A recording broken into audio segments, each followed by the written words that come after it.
Hello, good afternoon. Meron na tayong load papuntang Cambridge, Ontario. Pero ito idadrop ko lang sa Thunder Bay. Pagka-drop ko nito, pupunta ako ng White River, and then pipick up ako doon papuntang Cambridge, Ontario. Around 2,200 kilometers ang layo niya dito sa yard namin papunta doon. So mahabang biyahe na naman, one way yun, 2,200. So balikan around 4,500 kilometers. Ikutan lang natin yung load. Nakapag pre-trip na ako. Ikutan lang natin panandalian para maipakita ko sa inyo kung ano ang load ko sa run na ito. So pares pa rin na truck, hindi pa rin nagagawa yung truck ko, pero I think next week baka babalik na ako sa original na truck na naka-assign sa akin. So so bale ito, flexible pipe ang aking load. Ayan, kung makikita ninyo, nakapag-load check na ako kanina. Na-check ko na lahat, makina, gulong, kung may air leak, lahat na-check ko na. Kukuha na lang ako ng tarp, and then kunin ko yung bill of lading ko, and then good to go na ako. Yan ang ating load ngayon. So okay naman na, walang flat na gulong. Maluluwag lang ang strap nito kasi baka ma-damage yung plastic pipe to, flexible. Ginagamit yata to sa mga patubig. So okay na. So panibagong run na naman to sa linggo na to, and hopefully wala tayo maging aberya, makabalik tayo on time. So kita-kita tayo sa daan.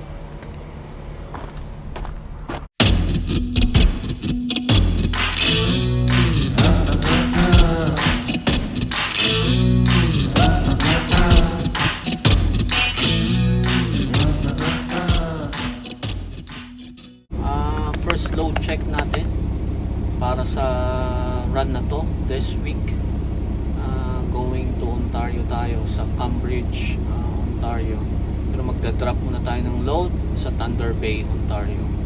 So punta muna tayo sa labas para mag perform ng first load check para sa run na ito. Okay, mainit ang panahon. Kagaya ng nakagawian, kailangan nating mag-check ng mga gulong. Napaka-importante niya. Dahil hindi naman mabigat ang ating load. Bulky lang siya, pero very light. Very light load lang ito. Nice. Plastic, flexible pipe. Alam ko sa patubig ito Sa Pinas ganito rin pagpatubig. Ewan ko dito kung ganun nga ito, o kung drainage or daanan ng kung ano man ng tubig. So matigas ang ating mga gulong. Yan ang ating load. Medyo concern sa akin itong isa na to, parang bumabagsak isa na to.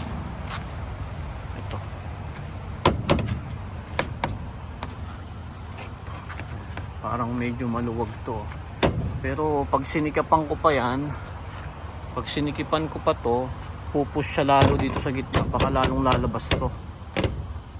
I don't think na bubukas siya, pero babantayan ko na lang ng husto yan. Ayan, medyo lumalabas na siya kasi pag lumabas yan dito sa guardrail ko, yan, at medyo merong mahigpit na pulis, sasabihin yan oversize ako, kailangan may permit, so matitikitan pa ako. Ayan medyo lumalabas-labas na siya sa sa guardrail ko Ay nako, hindi kasi stable tong tong load na to and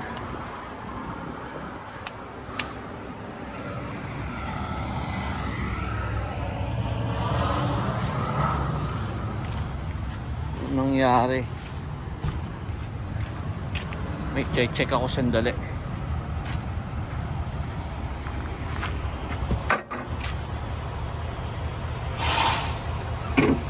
Okay naman.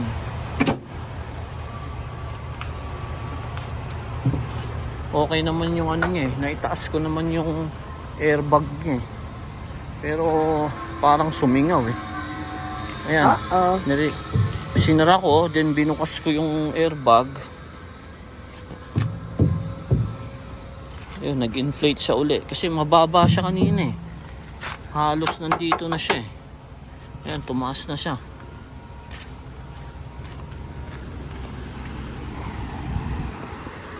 See, kung hindi ako nag-load check, hindi ko mapapansin. Eh kung mabigat ang load ko, ubos na yung gulong ko kasi sasayad na rito yan. Hindi nag-inflate yung mga airbag ko, pero kanina okay siya eh. Nag-deflate siya, ewan ko. Wala namang singaw oh. Pero ngayon okay na. Ayan, matigas na siya. At umangat na to. So yun ang importante no, kapag ka kailangan talaga naglo-load check ka kasi hindi mo alam kung ano nangyayari sa likuran mo talaga. Most of the time hindi mo nalalaman. Gaya nung nangyari sa akin, ewan ko kung ano nangyari, bumaba yung airbag ng ano ko eh. Yung airbag nitong trailer ko.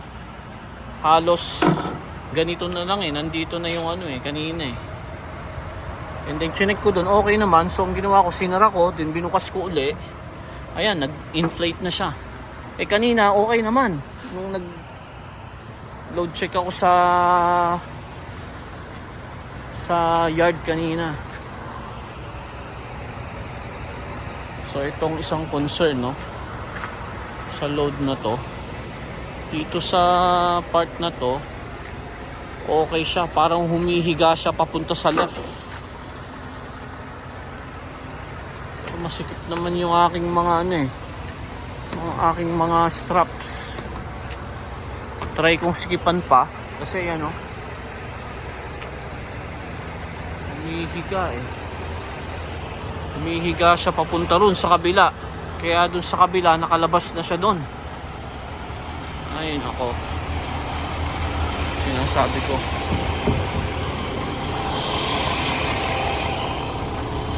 Ayan no, humihilig dito yung load ko sa area na to. Doon pumupunta siya rito.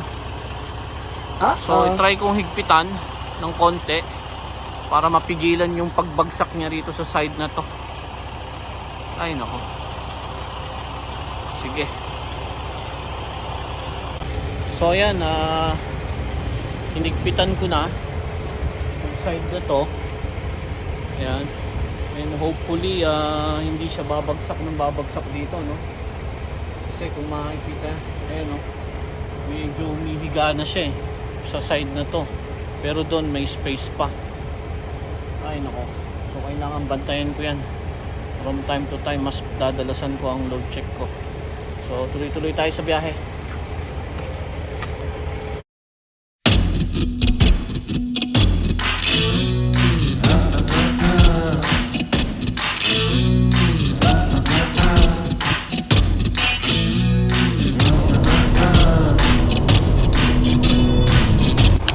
So, ito na naman tayo no. Mayroon na naman tayong issue sa truck natin.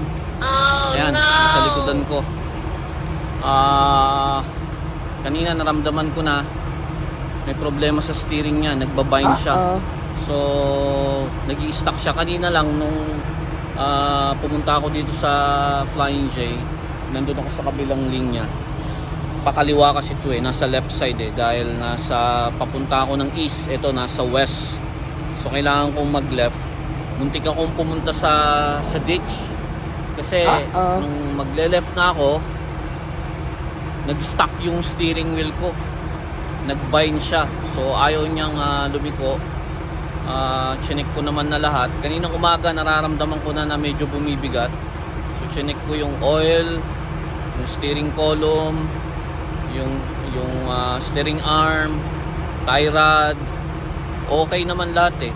Mayroon siyang steering oil, So hindi ko alam kung anong problema. Baka yung steering box niya siguro may problema. So mukhang hindi ako swerte talaga dito sa area na to. Last time yung truck ko dito nasira sa area na to. Ngayon ito naman, steering problem naman. So medyo madidelay naman ako. Buti na i-drop ko na yung load ko kanina.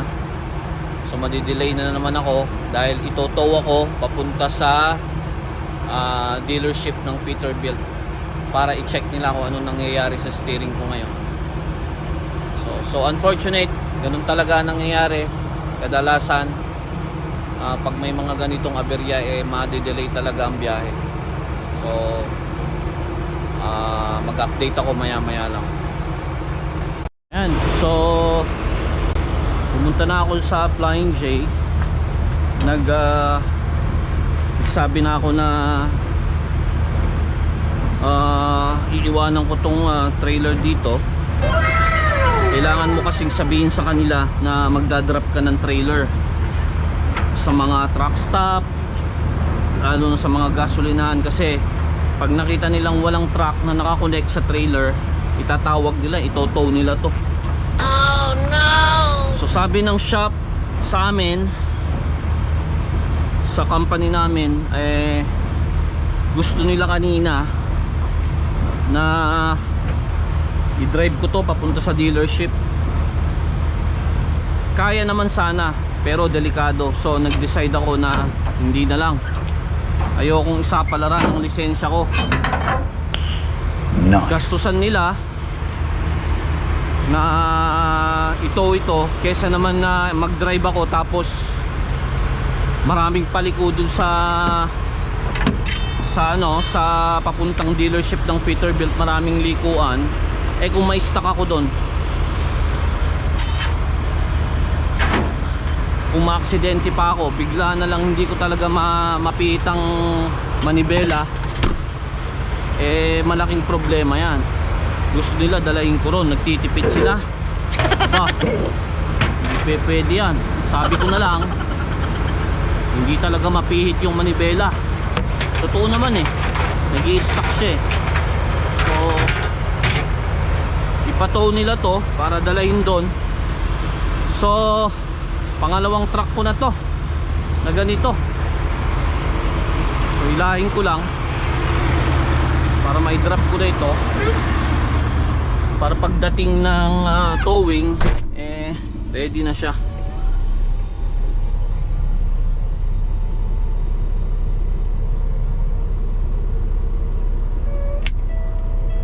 Limutan ko pa ibaba, baka makaladkad yung trailer ko.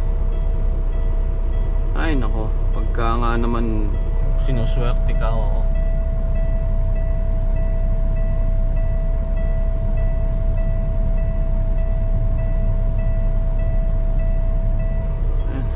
Ayan, pababaan na. Let's make sure. Ayan, nahugot ko na. So nice. Umaakyat ulit dahil binalik ko na yung airbag niya. So ready na to, nailahin ng towing mamaya.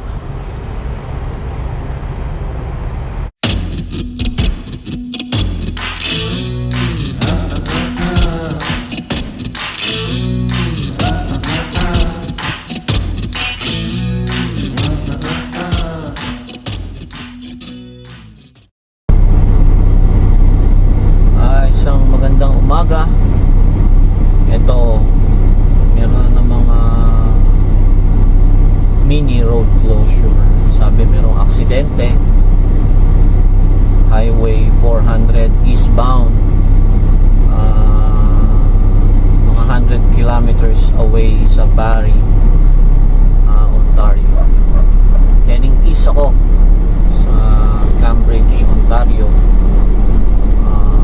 2,200 kilometers away sa yard namin sa Winnipeg.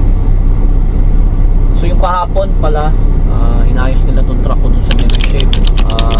Sinuwapan nila ng steering box. So sinuwap lang, baga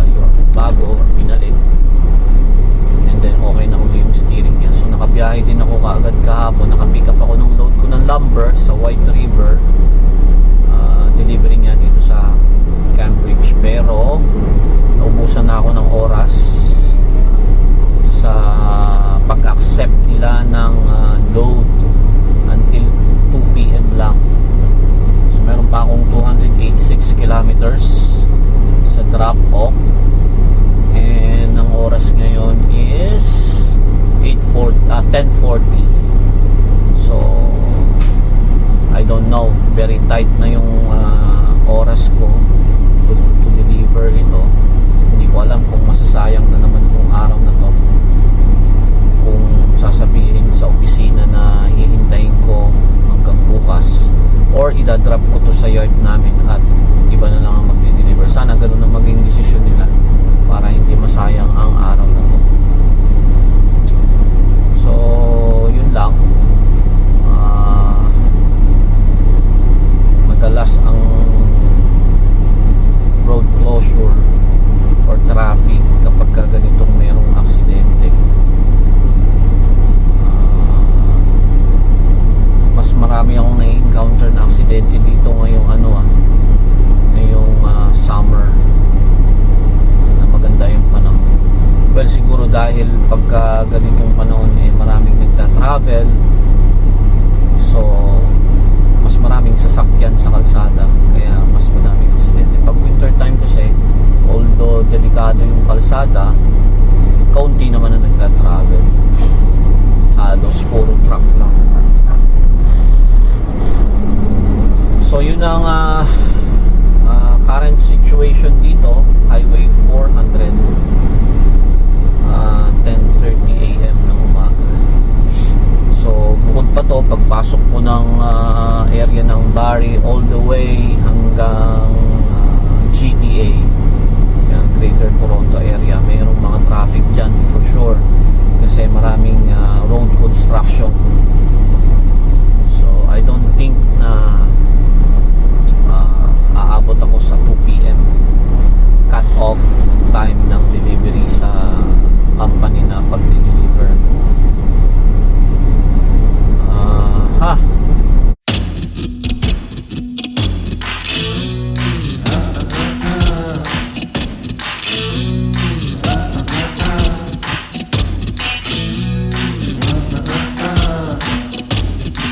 So ito, bibigyan kami ng detour.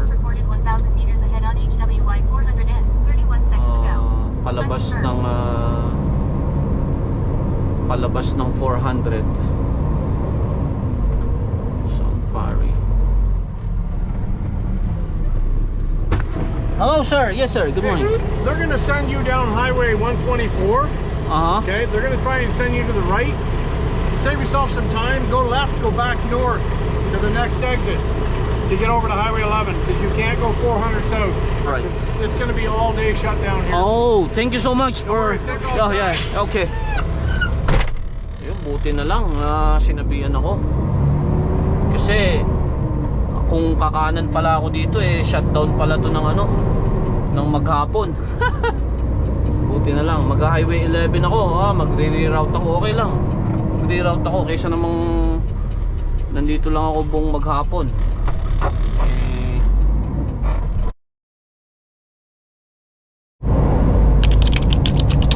Ito ang cause ng traffic. Aksidente na naman. Oh no! Ang bawat biyahe ko papuntang Ontario punong-puno ng aksidente. Ayan. Aksidente o nasiraan.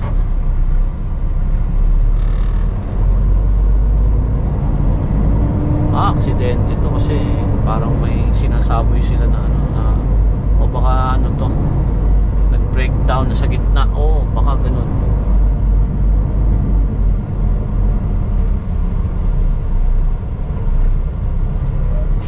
Mamaya ka.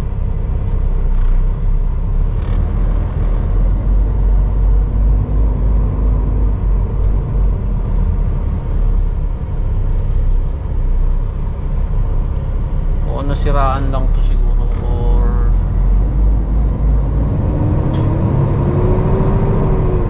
lakang brake niya siguro. Ayan o, yun ang cause ng traffic dito ngayon. Breakdown siguro. Breakdown. Ayan o, sumabog yung ano niya, yung langis ng siguro head gasket ng makina niya na gano'n eh, tumirik siya sa gitna ng kalsada. Sa kabila nagta-traffic kasi nag-uusyoso lang eh. Ayun, ito yung binangga niya.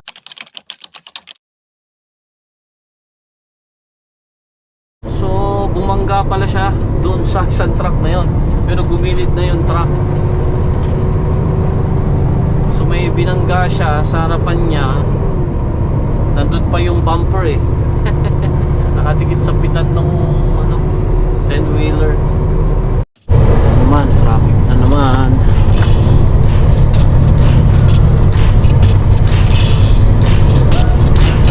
Itong isa sa pinakamalaking highway dito sa Canada, specifically dito sa Ontario, Highway 401. Pero napakalupit ng traffic dito kapag ganitong summertime, lalo na pagka mayroong ginagawang kalsada or mayroong aksidente. Malupit dito.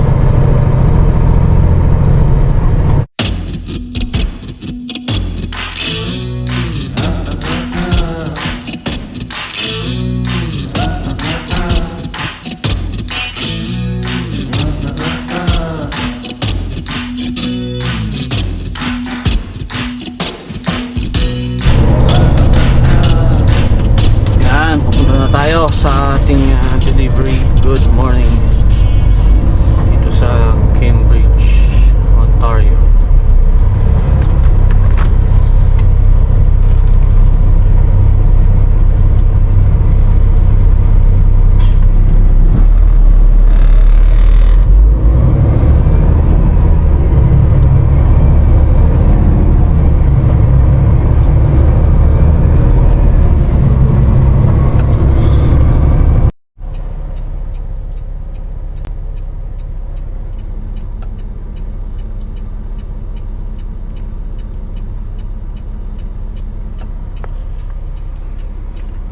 Okay, tapos na tayo mag-deliver. Tayo sa ating reload. Ang sabi sa akin eh, meron na raw akong ready load sa aming yard sa Almer. So dyan tayo nag-unload kanina. Masyado silang demanding dito. Kala mo napakalaki ng kumpanya nila. What? Mamadali sila. Wala tayong magagawa. Ganyan talagang kumpanya. 600 meters, turn right on Langs Drive. Gawaan lang naman ng paleta yan. Napaka-demanding nila dyan. Ang daming hinihinging information. Kala mo high security area. Pero kailangan natin mag-comply or else baka mamaya eh ayaw na nilang magpa-deliver. Pero isa sa mga napaka-demanding na kumpanya yan. Hindi bawal nga mag-video eh. Turn right on Langs Drive. Magbibideo sana ako kanina, not allowed daw. Okay. So, yun lang ako nag-video. So, ito yung Cambridge, Ontario.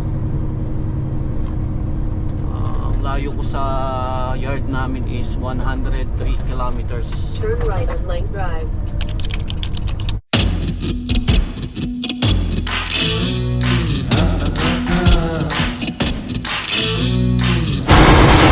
Okay, ito na ang ating reload. Nandito ako sa Almer Yard ng New Hope dito sa Ontario. So ang reload ko is metal steel. So hindi ko alam kung ano nasa kabila niyang tarp na yan, pero nakapag pre-trip na ako, okay na. I-check ko na lahat. Yung trailer, ang importante lang naman is yung ilaw niya. Yung mga ilaw niya, buksan ko na lang uli para sigurado tayo.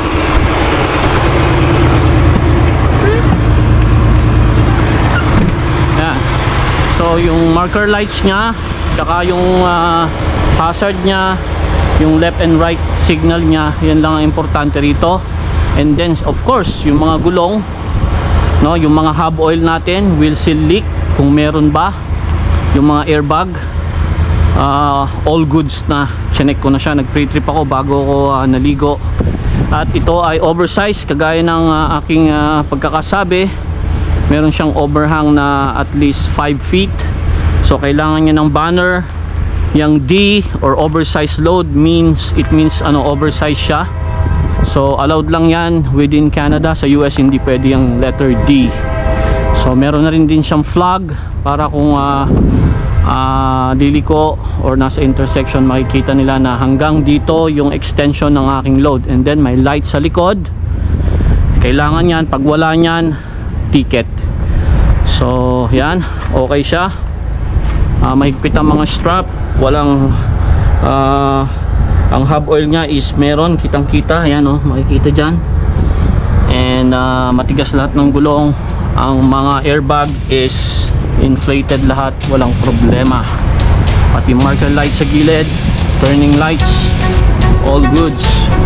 So good to go na tayo. Pabalik na tayo ng Winnipeg, another 2,200 kilometers. Dating ko nito sa Winnipeg is Sunday morning. Tara, sabay, kita-kita tayo ron.